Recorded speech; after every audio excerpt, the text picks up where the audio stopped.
सभी को नमस्कार। आज की इस प्रेस कॉन्फ्रेंस में हमारे बीच में भारतीय जनता पार्टी के पूर्व प्रदेशाध्यक्ष और वित्त आयोग के अध्यक्ष श्रीमान अरुण जी चतुर्वेदी साहब, विधि मंत्री श्रीमान जोगाराम जी पटेल साहब और राजस्थान के महामंत्री श्रीमान कैलाश जी मेघवाल साहब विराजमान हैं। अब मैं अरुण जी भाई साहब से निवेदन करूंगा कि मीडिया बंधुओं को संबोधित करें। राजस्थान सरकार को 2 साल का कालखंड पूरा हो रहा है। 2 साल के कामों की जवाबदेही सरकार, जनहितैषी सरकार, जन अपेक्षाओं को पूरा करते हुए लगातार विषय बढ़ाने के नाते से आम जन के साथ लगातार संवाद रखते हुए ऐसे काम करने वाली सरकार के 2 वर्ष के कालखंड पूरे होने पर कल राजस्थान के यशस्वी मुख्यमंत्री श्रीमान भजन लाल शर्मा जी राजस्थान के सभी 200 विधानसभा क्षेत्रों में 200 रथों की रवानगी दोपहर 1 बजे OTS से करेंगे। इन रथों के माध्यम से राजस्थान सरकार की इन 2 वर्षों के कामों की जानकारी, उपलब्धियां, आम जनता के बजट के संबंधित बातें थी, उन सबको प्रचारित किया जाएगा।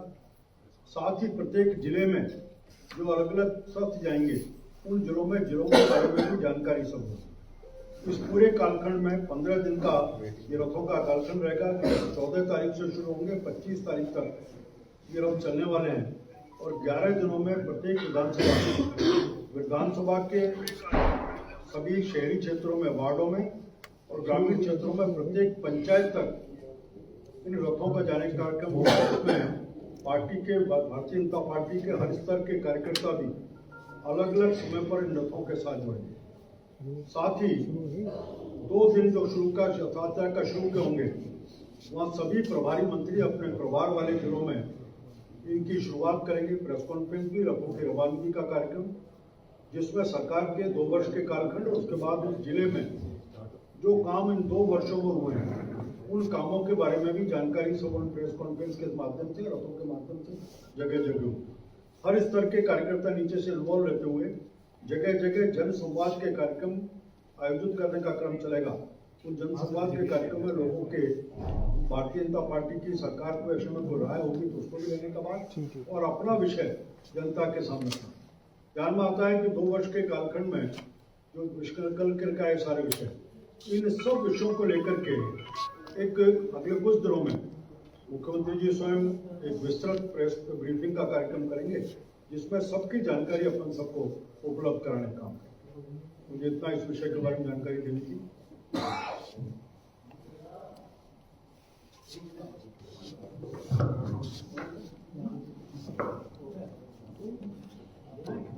हाँ बोलो सर, बोलो। आए तो कुछ बोलो यार, फिर भी मैं तो हंस क्यों रहे यार। हाँ जब बुलाएं तो यार कुछ तो बोलो। मेरे मित्रों, भाइयों, नमस्कार। हम सबके वरिष्ठ अरुण चतुर्वेदी जी, महामंत्री दोनों ही, और मीडिया के भाई, आज दूसरी बार आपसे मुलाकात हो रही है। राजस्थान के यशस्वी मुख्यमंत्री जी ने जब से करीब 2 वर्ष पूर्व इस राजस्थान प्रदेश में जनता की सेवा का संकल्प लिया। राजस्थान की आम आवाम ने जब 3 दिसंबर 2023 को सेवा का मौका दिया, उसके बाद संकल्प के साथ कार्य आगे बढ़ाया और किसी भी प्रदेश के विकास में 2 बहुत महत्वपूर्ण आयाम होते हैं। उस प्रदेश में पेयजल की व्यवस्था कैसी है, उस पेयजल में बिजली की व्यवस्था कैसी है, ऊर्जा की व्यवस्था कैसी है, प्रदेश में आवागमन के साधन, सड़क तंत्र और कनेक्टिविटी कैसी है, प्रदेश में कानून व्यवस्था किस तरह से है, और इन सब को ध्यान में रखते हुए किसी भी देश और प्रदेश के विकास में उसका औद्योगिकरण का मूल रीढ़ की हड्डी होता है। और माननीय यशस्वी मुख्यमंत्री जी ने इनको ध्यान करते हुए राजस्थान में लंबे समय से जितनी भी हमारी पेयजल की योजनाएं थी, किसी न किसी कारण से किसी न किसी एरिया में अटकी हुई थी, लटकी हुई थी और किसी राजनीतिक दल के नेताओं द्वारा पटकाई हुई थी। और उन सब का विस्तृत जानकारी आप सब परिचित हैं। चाहे हमारे पूर्वी राजस्थान की 21 जिलों की योजनाएं हो, हमारे उत्तरी राजस्थान की यमुना जल से संबंधित योजनाएं हो, हमारे दक्षिणी राजस्थान की जवाई बांध, शाही बांध से पुनर्भरण की योजनाएं हो, और पश्चिमी राजस्थान की इंदिरा गांधी कैनाल के थर्ड फेज इत्यादि का मामला हो। इन सब को सुलझाया, व्यवस्था की और प्रभु की कृपा हुई कि पिछले 2 वर्ष से हमारे जितने भी पेयजल के स्रोत हैं, डैम है, वो सब प्रभु ने भरे रखे। इसके बाद ऊर्जा क्षेत्र में ईश्वर की कृपा राजस्थान में है और हमने गुजरात से सीखा भी है कि जो हमारी भूमि है जो कृषि के उपयोग में नहीं आ रही है, ऐसे ही पड़ी है, और वहां पर सूर्य देवता की बहुत अच्छी मेहरबानी है। तो ऊर्जा के क्षेत्र में भी हमारा साहिब बाड़मेर है, जैसलमेर है, बीकानेर का पार्ट है, फड़ौदी है और जोधपुर है। इसका भरपूर उपयोग करते हुए चाहे वो विंड पावर है, चाहे वो सनलाइट से मिलने वाला हमारा ऊर्जा का स्रोत मेन, उसमें बहुत अधिक तत्परता से और लगन से कार्य हुआ। और मैं आज आपके सामने गर्व से कह सकता हूं कि आने वाले कुछ महीनों के बाद, 15 महीने 12 महीने के बाद ये राजस्थान प्रदेश ऊर्जा में आत्मनिर्भर होगा। आज हम 22 जिलों में दिन में किसानों को खेती के लिए पानी उपलब्ध करवा रहे हैं, बिजली उपलब्ध करवा रहे हैं, और बिजली का स्रोत होने से वो अपनी खेती आसानी से दिन में पिलाई का काम कर रहे हैं।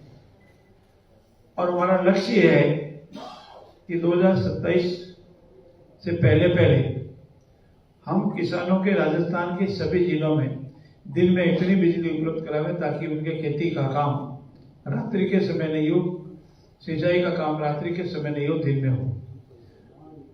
रोड तंत्र में राजस्थान आज हिंदुस्तान देश में पहले नंबर पर है। रोड नेटवर्क हमारा इतना बढ़िया बना है और बाकी सारे विषय आपको ध्यान है। इन सबको ध्यान में रखते हुए हमारे ऊपर ये आरोप लगाया कि 2 वर्ष के जश्न मना रहे हैं, फिजूल खर्ची कर रहे हैं। लेकिन मैं आपको जानकारी दूं कि जिसने काम नहीं किया, जिसके पास बताने को कुछ नहीं था, उन्होंने भी प्रयास किया था कि कुछ बताने के लिए, भी उनके बताने का कुछ नहीं। हमने जो कुछ किया है, जो धरातल पर है, जिसका फायदा राजस्थान की आवाम को मिला है, वो बताने के लिए हम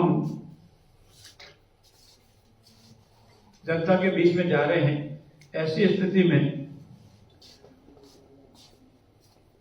हमारा ये मानना है कि हम कोई जश्न किसी दिखाने के लिए नहीं कर रहे हैं। हमारा जो 2 वर्ष के कार्यक्रम है या जो हमारा संकल्प था प्रवासी भाइयों को बुला करके प्रवासी दिवस मनाने का, ये सब संकल्प के साथ कार्य हो रहे हैं। ऐसी स्थिति में हमारा ये मानना है कि राजस्थान प्रदेश में यशस्वी मुख्यमंत्री बजरलाल जी के नेतृत्व में ऐतिहासिक, जन उपयोगी और रिजल्ट देने वाले, रिजल्ट ओरिएंटेड कार्य हुए हैं, समयबद्ध कार्य हुए हैं। उसके लिए आभार भी व्यक्त करना है। रथों के माध्यम से जिन जिलों में कार्य हुआ उनकी जानकारी मिलेगी और इसी निमित्त आप सबको आज यहाँ याद किया गया है। मेरा ये भी मानना है कि कुछ राजनीतिक दल अपनी कथनी और करनी में अंतर करते हैं और उसी का परिणाम है कि वो जिन्होंने स्वयं ने किसी कारखाने की इजाजत दी, जमीन अलॉट की या जमीन की व्यवस्था की, वही ऐसा कोई आंदोलन भड़काने की कोशिश कर रहे हैं, जबकि उनके समय में सारे कार्य हुए हैं। इन सब के आधार पर मेरा निवेदन है कि राजनीतिक दलों को भी कथनी और करनी में अंतर नहीं होना चाहिए। हमारी कथनी और करनी में कोई अंतर नहीं है। पुनः आपका इस भीनी भीनी संध्या के समय बहुत बहुत धन्यवाद। जय हिंद, जय भारत।